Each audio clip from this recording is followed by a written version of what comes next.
For more perspective on the writ drop and the election campaign in Saskatchewan, I'm joined now by CBC polls analyst Eric Grenier. Eric, last time we looked at polls regarding voter support, the Sask party had a pretty significant lead among decided voters. Yeah, and they've been holding that lead in polls now for several years. It depends on the poll and it can differ by a couple of points, but looking at roughly a 30-point lead among decided voters for the Saskatchewan Party over the New Democrats, more or less where things were in 2016. And I think that's what a lot of people are expecting in this election, that it will look a lot like the last one. And I think the challenge will be for the New Democrats to make it not like the last one. And that's going to be a pretty stiff challenge for them.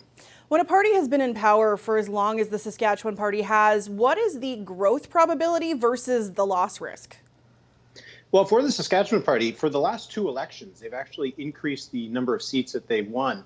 So it'll be a challenge to do that for a third time in a row. It's possible they could pick up, if things go well for them, some of the seats, for example, that they lost in by-elections over the last few years. But beyond that, it does become a bit of a challenge. For the New Democrats as well, there is the opportunity for them to pick up some of the seats that were pretty close in 2016, to hold the seats they won in those by-elections. But there were some close seats as well that the New Democrats won in 2016, so they need to be aware of not losing those. So I think for both parties, there is the potential for gains, but there is also the potential for some losses in some seats here. We technically have two rookie leaders here. Scott Moe was not elected as Premier. Brad Wall won the last election, and Ryan Miley followed Cam Broughton. Does that play into this campaign at all? Well, I think it does, in the sense that neither of these have that long experience as leaders. Scott Moe clearly has an advantage because he's been the Premier. He's the incumbent going into this election, so he does have that advantage over Ryan Miley, who, for a lot of voters, it will be the first time that they really get to see him, really get to know him over the next few weeks. So that is more of a challenge for the New Democrats, and it has been for a few elections now. The risk for the New Democrats is that for the third time in a row, their leader has to make sure that he gets elected and not defeated on election night, which is what happened for the last two NDP leaders. So that will be a factor. The fact that both of these guys, we haven't seen them that much on the campaign trail. When they debate, it'll be the first time that they're up against each other. So there will be some dynamics that we'll have to see how that's going to play out.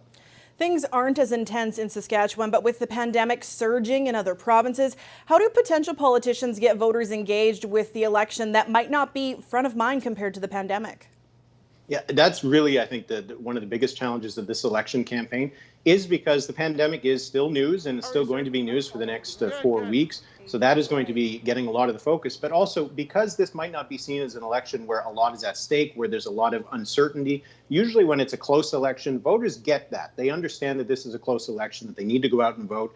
When it's seen as an election that is already predetermined what the outcome is going to be, that is going to be the challenge, is to get people engaged in this election, that their vote does matter.